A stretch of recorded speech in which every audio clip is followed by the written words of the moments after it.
അപ്പോൾ ഇന്നത്തെ ക്ലാസ്സിൽ SSC GD എക്സാമിൻ്റെ മുൻവർഷങ്ങളിലെ ചോദ്യങ്ങളാണ് നമ്മൾ ചെയ്യുന്നത്. അപ്പോൾ നമുക്ക് സമയം ഒട്ടും കളയേണ്ട ക്ലാസ്സിലേക്ക് കിടക്കാം. മക്കളെ, ആദ്യത്തെ ചോദ്യം ഇതാണ്: a room's length is double of its width and width is 1/3 of its height if the area of 4 walls is 2592 metre square.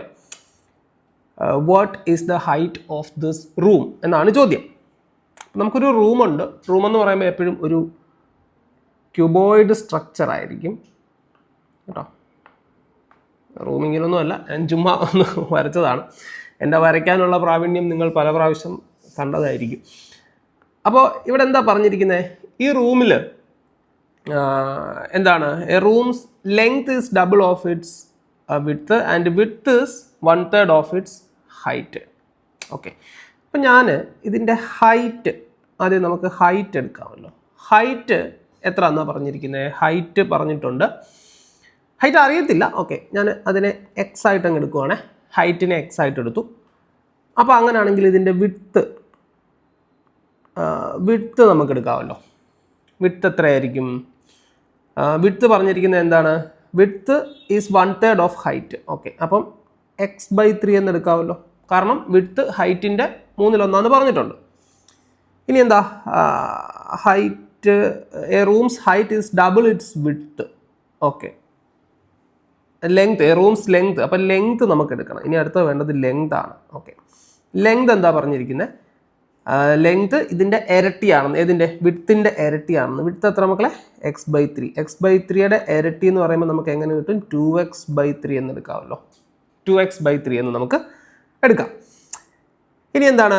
If the area of 4 walls, area of 4 walls എന്ന് പറയുമ്പോൾ നമുക്ക് എന്തായിരിക്കും വരിക? ഏരിയ ഓഫ് 4 walls എന്ന് പറയുമ്പോൾ ഗ്രൗണ്ടും ഇല്ല, ഇതും ഇല്ല, ടോപ്പും ഇല്ല. ഏരിയ ഓഫ് 4 walls എന്ന് പറയുമ്പം ഈ സാധനത്തിൻ്റെ കർവ്ഡ് സർഫസ് ഏരിയ ആയിരിക്കും നമുക്ക് തന്നിട്ടുള്ളത്. കർവ്ഡ് സർഫസ് ഏരിയ എന്ന് പറഞ്ഞാൽ എന്തായിരിക്കും? കർവ്ഡ് സർഫസ് ഏരിയ കണ്ടുപിടിക്കുന്ന ഇക്വേഷൻ എന്താണ്? 2h × L + B എന്ന് പറയുന്ന ഇക്വേഷനാണ്. 2h × L + B എന്ന് പറയുന്ന ഇക്വേഷൻ.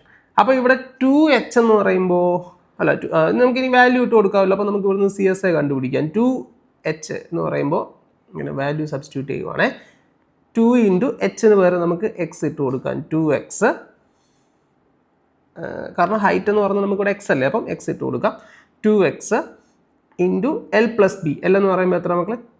2x/3 ആണ് L വരുന്നത് അല്ലേ. നമ്മളിവിടെ L എടുത്തിട്ടുണ്ട്. ഇതാണ്ട് 2x/3 പ്ലസ് ബ്രെഡ്ത്ത്, അത് തന്നെയാണല്ലോ വിഡ്ത്ത് എന്ന് പറയുന്നത്. അത് x/3 ആണ്.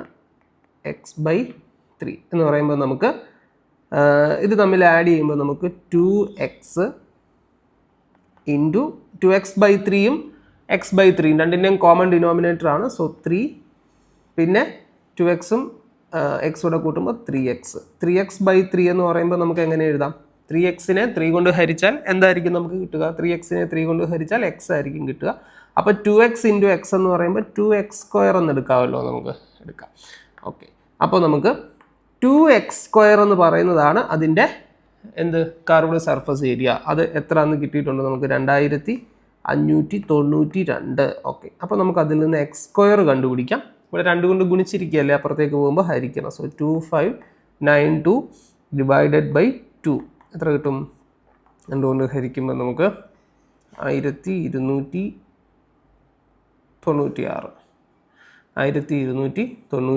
എന്ന് കിട്ടും. സോ x² കിട്ടി. x² അറിയാമെങ്കിൽ നമുക്ക് x കണ്ടുപിടിക്കാം. x എന്ന് പറയുമ്പോൾ എത്ര ആയിരിക്കും? √1296 ആയിരിക്കും. √1296 എന്ന് പറയുമ്പോൾ നമുക്ക് എത്ര കിട്ടും? 36 എന്ന് കിട്ടും. 36 എന്ന് കിട്ടും. സോ x കിട്ടി. ചോദ്യം എന്താണ്? What is the height of the room? Height of the റൂമിനല്ലേ നമ്മൾ x ആയിട്ട് എടുത്തിരിക്കുന്നത്. സോ എക്സിൻ്റെ വാല്യൂ എത്ര നമുക്ക് കിട്ടിയേ? 36. സോ ആൻസർ നമുക്ക് എത്ര പറയാം? 36. So answer is equal to 36. എത്ര കിട്ടി നമുക്ക് ആൻസർ? 36. ഓപ്ഷനിലുണ്ടോ? ഉണ്ട്. ഓപ്ഷൻ എ ശരിയാണോ? തീർച്ചയായും യെസ്. അപ്പോൾ വളരെ പെട്ടെന്ന് നമുക്ക് ചെയ്യാൻ പറ്റുന്ന ഒരു ചോദ്യം. സോ ഒറ്റ കാര്യം മാത്രം അറിഞ്ഞിരുന്നാൽ മതി. ഈ ക്യൂബുമായി ബന്ധപ്പെട്ട കാര്യങ്ങൾ അറിഞ്ഞിരുന്നാൽ മതി കേട്ടോ. യെസ്. ഇനി എന്താണ്? അടുത്തത് രണ്ടാമത്തെ ചോദ്യം. ജീവൻ fills a wall in his room with the photos he took. The size of a photograph is 21 centimeter by 18 centimeter. അപ്പം ഇയാൾ ഒരു ഫോട്ടോ എടുത്തു, 21:18 അതിൻ്റെ സൈസ് എന്ന് പറയുന്നത്. ഓക്കെ, ഇയാൾക്ക് ഇത് ഇയാളുടെ റൂമിൽ കൊണ്ടുവന്ന് ഫിക്സ് ചെയ്യണം. അയാളുടെ ഭിത്തിക്ക് കൊണ്ടുവന്ന് അയാൾക്ക് ഫിറ്റ് ചെയ്യണം. If he uses 6 photos, 6 photo അവിടെ വെക്കാനായിട്ട് പറ്റി. സോ ഒരു ഫോട്ടോയുടെ ഏരിയ എന്ന് പറയുമ്പോൾ 21 × 18 ആയിരിക്കും. അങ്ങനെ എത്ര ഫോട്ടോ?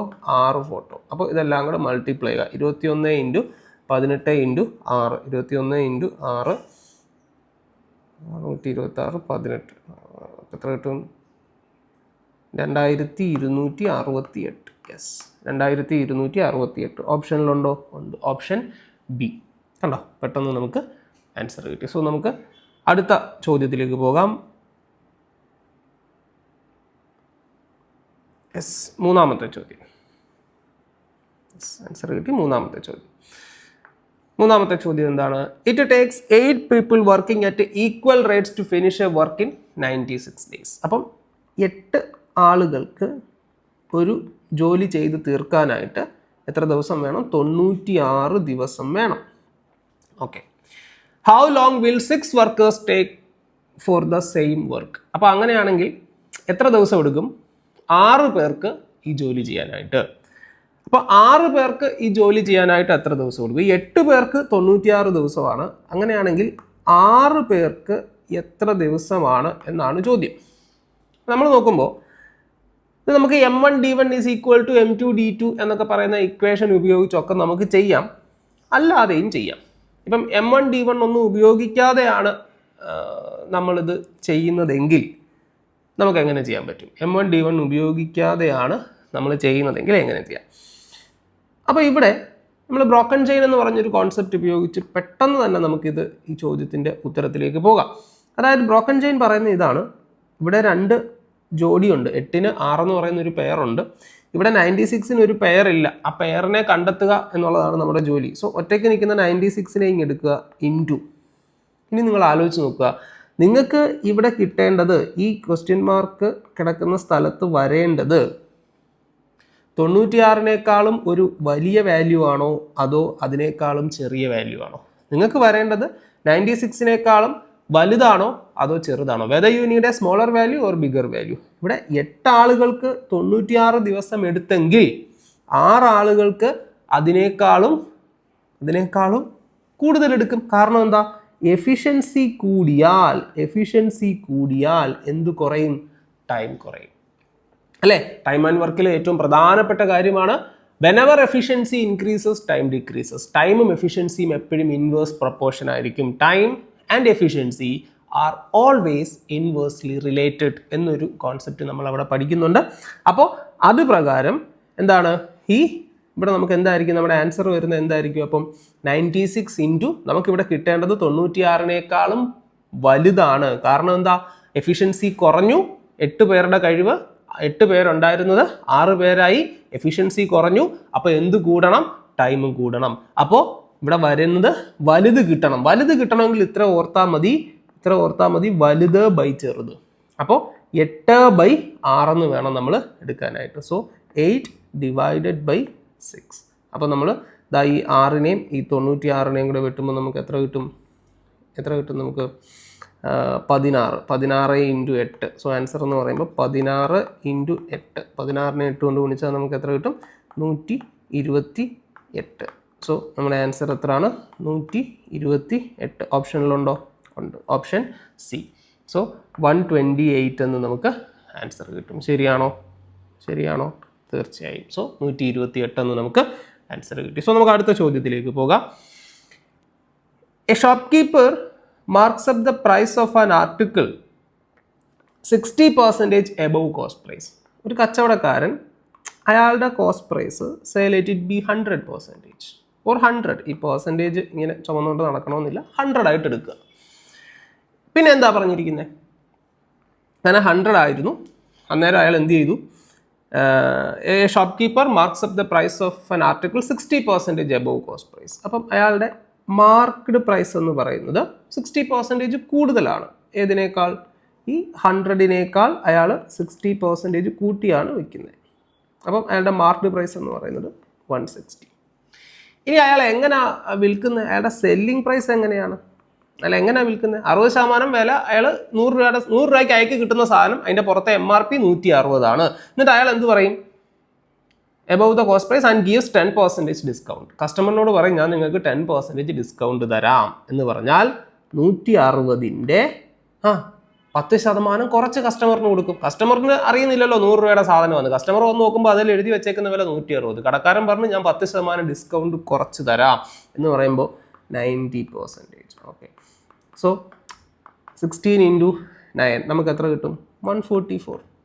ഇവിടെ ഈ 90% എടുത്തത് മനസ്സിലായോ? അത് ഇനി സംശയം ഉണ്ടെങ്കിൽ ഇങ്ങോട്ട് നോക്കിക്കോ മക്കളെ. 10% ഡിസ്കൗണ്ട് എന്ന് പറഞ്ഞാൽ എന്തുവാടാ? അതിൻ്റെ അർത്ഥം ഇത്രയേ ഉള്ളൂ. കോസ്റ്റ് പ്രൈസ് 100% ആണെങ്കിൽ ഡിസ്കൗണ്ട് 10% ആയിരിക്കും. സെല്ലിംഗ് പ്രൈസ് എത്രയായിരിക്കും? 90% ആയിരിക്കും. അതാണ് നമ്മൾ എടുത്ത് ഇവിടോട്ട് ഇട്ടത് കേട്ടോ. ഈ 90% അങ്ങനെയാണ് വന്നത്. ഓക്കെ, അപ്പോൾ ഇപ്പം നമ്മൾ നോക്കിക്കേ, ഇങ്ങോട്ട് നോക്കിക്കേ. 100 രൂപ വിലയുള്ള സാധനം ഇപ്പം എത്രയായി? 144. അപ്പോൾ അയാൾക്ക് കിട്ടുന്ന ലാഭം എത്ര? 100 രൂപ വിലയുള്ള സാധനം ഇപ്പം എത്രയായി?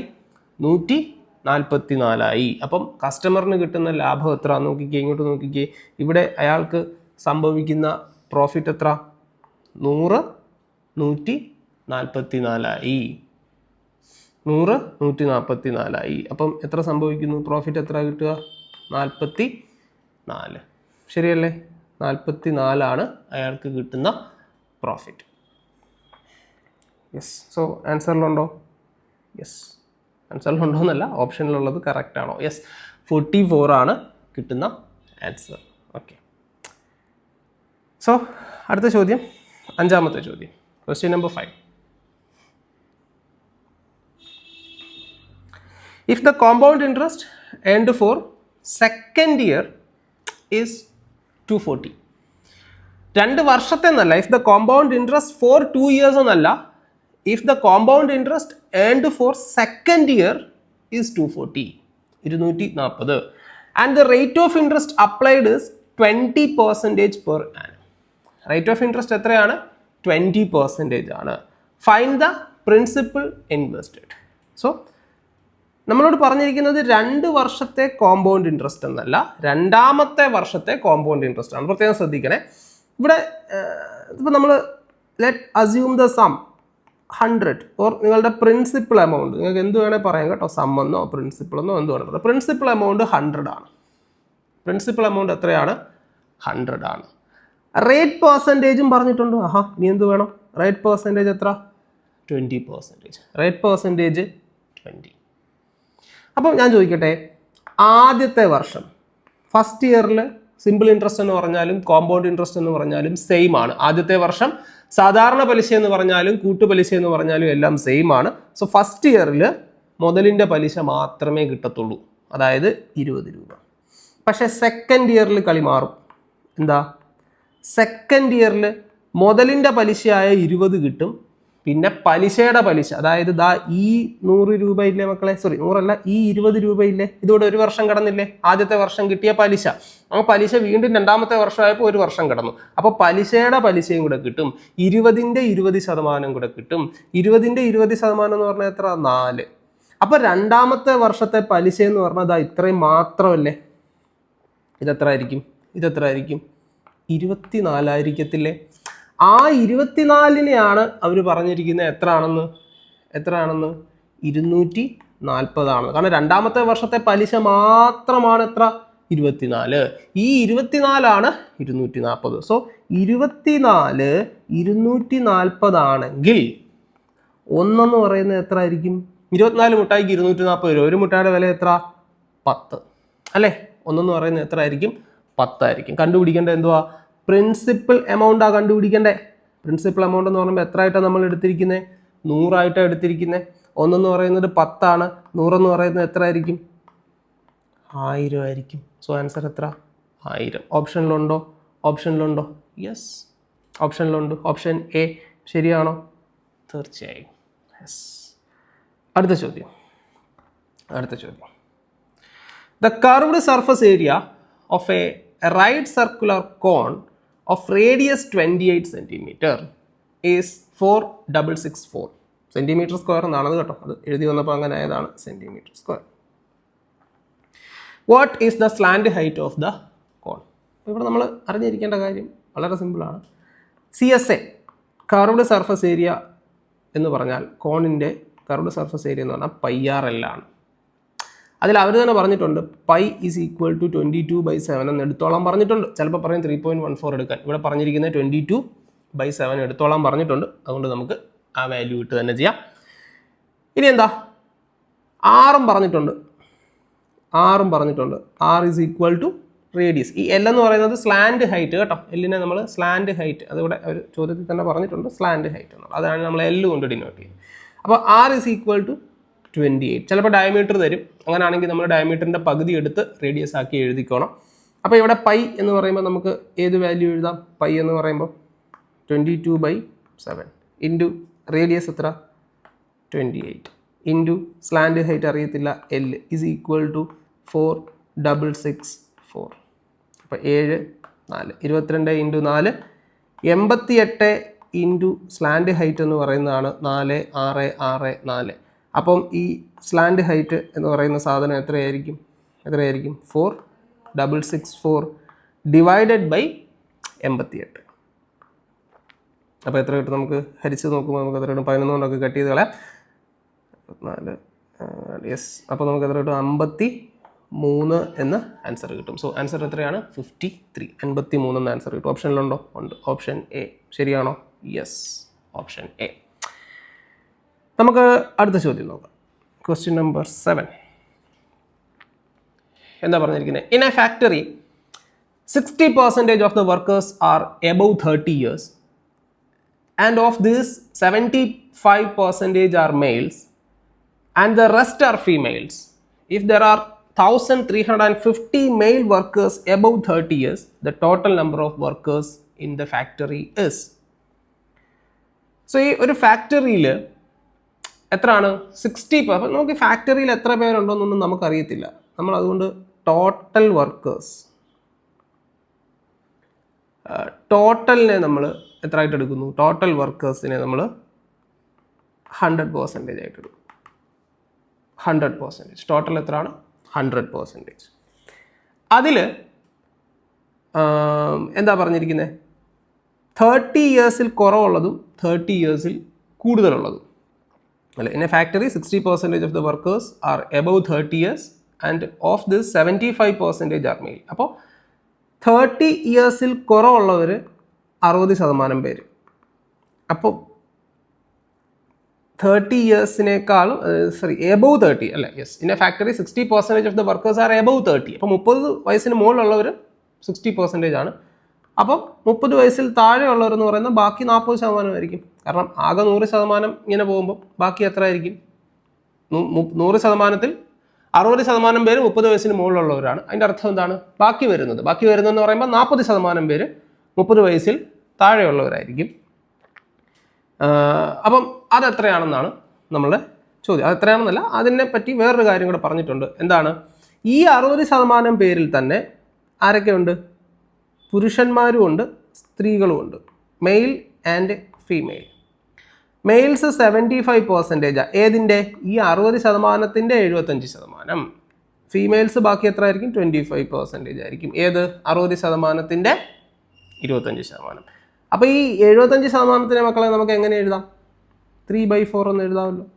25%നെ നമുക്ക് 1/4 ഒന്നുമില്ല, ശതമാനത്തെ ഞാൻ ഭിന്നസംഖ്യയാക്കി. അപ്പം 60ൻ്റെ 3/4 എന്ന് പറയുമ്പോൾ എത്ര കിട്ടും? നമുക്ക് 45% എന്ന് കിട്ടും. അതായത് മൊത്തത്തിൽ 100ൻ്റെ 45%. ബാക്കി എത്ര ആയിരിക്കും? ബാക്കി 25%, 15%. ഓക്കെ.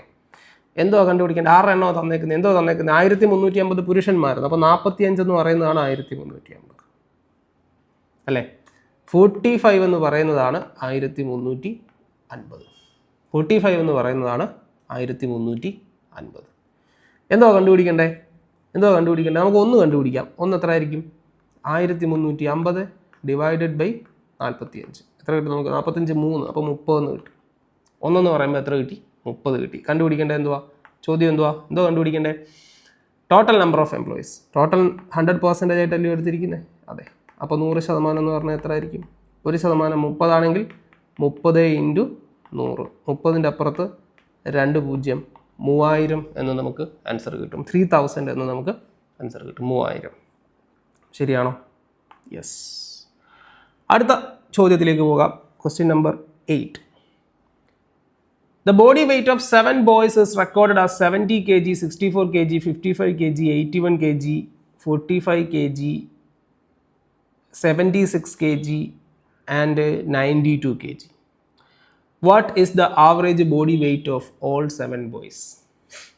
ഒന്നുമില്ല, എല്ലാം കൂടി എടുത്ത് വെച്ച് കൂട്ടിയാൽ മതി. അതായത് 70 plus 64 plus 55 plus 81 plus 45 plus 76 plus 92 the whole divided by 7. ഇതെല്ലാം കൂടെ കൂട്ടുമ്പോൾ 6 8 5 13 1 14 5 19 എത്ര കിട്ടും?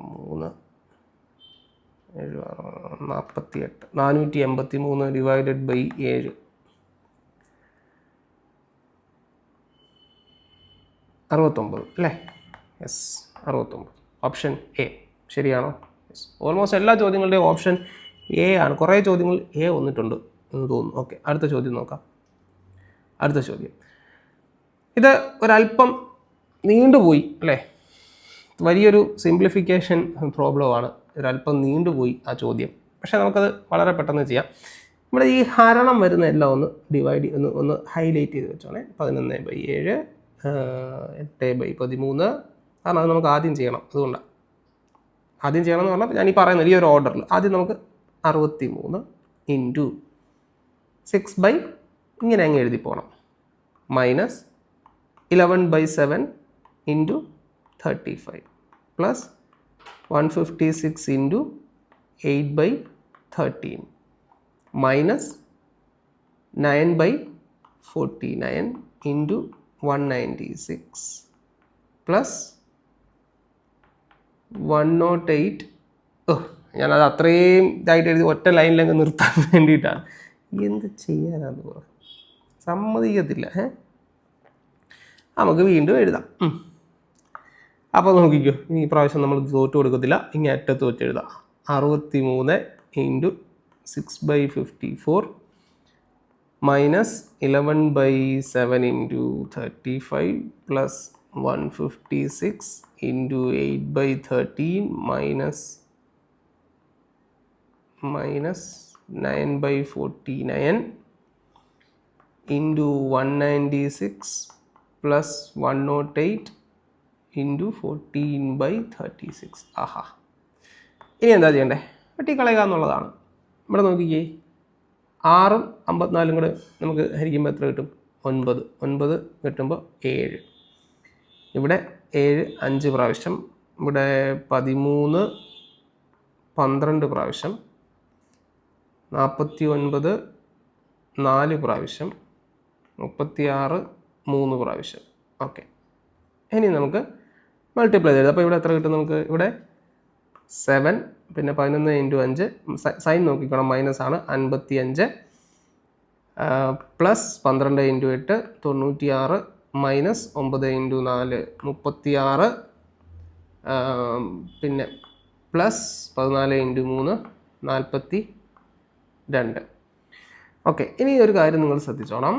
ഇവിടെ നമുക്ക് പ്ലസ് ഉള്ളതെല്ലാം ഒന്ന് നോക്കി വെച്ചോണേ, പ്ലസ് സൈൻ ഉള്ളതെല്ലാം. ഓക്കെ, അതെല്ലാം കൂടെ കൂട്ടുക. 7ഉം 96ഉം 42ഉം കൂടെ കൂട്ടുക. 6 ഇൻറ്റു 8 140. വേറെ കളർ എടുക്കുക. 145 മൈനസ് നെഗറ്റീവ് സംഖ്യകളെല്ലാം കൂടെ ഒന്ന് എടുക്കണം നമുക്ക്. നെഗറ്റീവ് എന്ന് പറയുമ്പോൾ ഏതാണ്? ഇവിടെ 55ഉം 36ഉം എത്ര കിട്ടും? 91. 145 91 കുറച്ചാൽ നമുക്ക് എത്ര കിട്ടും? 145 മൈനസ് 91 എത്ര കിട്ടും? 54. 54. യെസ്, ഓപ്ഷൻ അതെന്തായാലും ഓപ്ഷൻ എ വന്നില്ല. ഓപ്ഷൻ ഡി 54 ശരിയാണോ? യെസ്, 54. സോ നമുക്ക് അടുത്ത ചോദ്യം നോക്കാം. The difference between two selling prices of a t-shirt with the profits of 4% and 5% respectively is ₹6. Find cost price of the shirt. Okay, so നോക്കാം നമുക്ക്. So the difference between two selling prices of a t-shirt with profits of 4% and 5%. Simple ആണ്. അപ്പോൾ ഇത് നമുക്ക് ഈ cost പ്രൈസിൽ ഇട്ട് തന്നെ വേണമെങ്കിൽ സെല്ലിംഗ് പ്രൈസിൽ ഇട്ട് തന്നെ ചെയ്യാം, അല്ലാതെ പ്രോഫിറ്റ് പെർസെൻറ്റേജ് മാത്രം വെച്ചും ചെയ്യാം കേട്ടോ. ഇപ്പോൾ ചിലർ എന്ത് ചെയ്യും, സെല്ലിംഗ് പ്രൈസ് കണ്ടുപിടിക്കും. ആദ്യത്തെ സെല്ലിംഗ് പ്രൈസ് 1 എത്രയാണ്, 104%. സെല്ലിംഗ് പ്രൈസ് 2, രണ്ടും സെയിം കോസ്റ്റ് പ്രൈസ് ആണെന്നുള്ള അസംഷനിലാണ് കേട്ടോ. എത്രയാണ്, 105%. 105%. ഡിഫറൻസ് എന്ന് പറയുമ്പോൾ എത്രയാണ്, 1% അല്ലേ. 104ഉം 105, 1%. ആ 1% എന്ന് പറയുന്നത് എത്രയാണ്, 1% എന്ന് പറയുന്നത് എത്രയാണ്, 6. സോ 1% 6. കണ്ടുപിടിക്കേണ്ടത് എന്താ, കോസ്റ്റ് പ്രൈസ് അല്ലേ ചോദ്യം. കോസ്റ്റ് പ്രൈസ് രണ്ടിൻ്റെയും കോമൺ കോസ്റ്റ് പ്രൈസ് 100% ആണെന്നുള്ള അസംഷനിലാണ് ഈ ചോദ്യം മുന്നോട്ട് പോകുന്നത്. അപ്പോൾ 1% 6 ആണെങ്കിൽ 100% എത്ര, 1% 6 ആണെങ്കിൽ 100% എത്ര മക്കളെ, 600. ഉണ്ടോ, വളരെ പെട്ടെന്ന് നമുക്ക് ആൻസറിലേക്ക് പോകാൻ പറ്റും. ഇത് നിങ്ങൾക്ക് വേണമെങ്കിൽ അല്ലാതെ ഇതാ ഇപ്പം 600 ആൻസർ ഓക്കെ ഇവിടെ ഉണ്ട്. ഇത് നിങ്ങൾക്ക് അല്ലെങ്കിൽ വേണമെങ്കിൽ എങ്ങനെയും ചെയ്യാം, 4%, 5%. വ്യത്യാസം എത്ര, 1%. 1% എത്രയാണ്, 6. കോസ്റ്റ് പ്രൈസ് എപ്പോഴും 100% അസ്യൂം ചെയ്യുക. 100% എത്ര ആയിരിക്കും, 600. ഇങ്ങനെ വേണമെങ്കിലും നമുക്ക് വളരെ പെട്ടെന്ന് ഈ ചോദ്യം ചെയ്തു പോവാം കേട്ടോ. അപ്പോൾ നമ്മൾ അവസാനത്തെ നമ്മുടെ താങ്ക് യു ഫേസിലേക്ക് എത്തി. അതായത് കഴിഞ്ഞു, 10 ചോദ്യങ്ങളാണ് നമ്മൾ എടുത്തിട്ടുള്ളത്. അപ്പോൾ ഇത് മുൻ വർഷങ്ങളിൽ ചോദിച്ചിട്ടുള്ള ചോദ്യങ്ങളാണ്. ചില ചോദ്യങ്ങളൊക്കെ വളരെ എളുപ്പമുള്ള ചോദ്യങ്ങളാണ്, ചില ചോദ്യങ്ങൾ മാത്രമായിരിക്കും ഒരല്പം നമ്മൾ ചിന്തിക്കേണ്ടതായിട്ട് വരിക. അപ്പോൾ എന്തായാലും ഈ 10 ചോദ്യങ്ങൾ നമ്മൾ ഡിസ്കസ് ചെയ്തിട്ടുണ്ട്. അപ്പം ഞാൻ എപ്പോഴും പറയുന്ന പോലെ ഇത് ഒന്നും ആവുന്നില്ല, 10 ചോദ്യങ്ങൾ എന്ന് പറയുന്നത് ഒന്നും ആവുന്നില്ല. കഴിയുന്നത്ര ചോദ്യങ്ങൾ കണ്ടെത്തി സ്വന്തമായി ചെയ്യാനായിട്ട് ശ്രമിക്കുക. എത്ര ക്വസ്റ്റ്യൻസ് ചെയ്യുന്നു ഒരിക്കലും അത് അധികമാവത്തില്ല. കഴിയുന്നത്ര ക്വസ്റ്റ്യൻസ് ചെയ്ത് പഠിക്കാനായിട്ട് നോക്കുക. അതേപോലെ തന്നെ SSC GDക്ക് വേണ്ടിയുള്ള ഒരു ലൈവ് ക്ലാസ് നമ്മുടെ ആപ്ലിക്കേഷനിലുണ്ട്. നിങ്ങൾക്ക് താല്പര്യമുണ്ടെങ്കിൽ അതിൽ ജോയിൻ ചെയ്യാം. അത് 2 വർഷത്തെ വാലിഡിറ്റിയോട് കൂടിയാണ് ആ ഒരു കോഴ്സ് നമ്മൾ പ്രൊവൈഡ് ചെയ്യുന്നത്. സോ താല്പര്യമുണ്ടെങ്കിൽ തീർച്ചയായിട്ടും നിങ്ങൾക്കത് ചെക്ക് ചെയ്ത് നോക്കാവുന്നതാണ്. അതുപോലെ തന്നെ RRB NTPCക്ക് വേണ്ടിയുള്ള ഒരു ക്രാഷ് കോഴ്സും നമ്മൾ നടത്തുന്നുണ്ട്. സോ അതും നിങ്ങൾക്ക് താല്പര്യമുണ്ടെങ്കിൽ തീർച്ചയായിട്ടും ചെക്ക് ചെയ്ത് നോക്കാവുന്നതാണ്. അപ്പോൾ ഇന്നത്തെ ക്ലാസ് ഇത്രയേ ഉള്ളൂ. ആപ്പ് ഡൗൺലോഡ് ചെയ്യാനുള്ള അതിൻ്റെ ലിങ്കും കാര്യങ്ങളും എല്ലാം ഡിസ്ക്രിപ്ഷൻ ബോക്സിൽ ഞാൻ കൊടുത്തിട്ടുണ്ട്. സോ ചെക്ക് ചെയ്ത് നോക്കുക. അപ്പോൾ മക്കളെ, ഇന്നത്തെ ക്ലാസ് ഇത്രയേ ഉള്ളൂ. നമുക്കിനിയും വീണ്ടും മറ്റൊരു ക്ലാസ്സിലൂടെ അടുത്ത ക്ലാസ്സിലൂടെ അപ്പോൾ ഇന്ന് ഇത്രയേ ഉള്ളൂ. നമുക്കിനി അടുത്ത ക്ലാസ്സിലൂടെ വീണ്ടും കാണാം.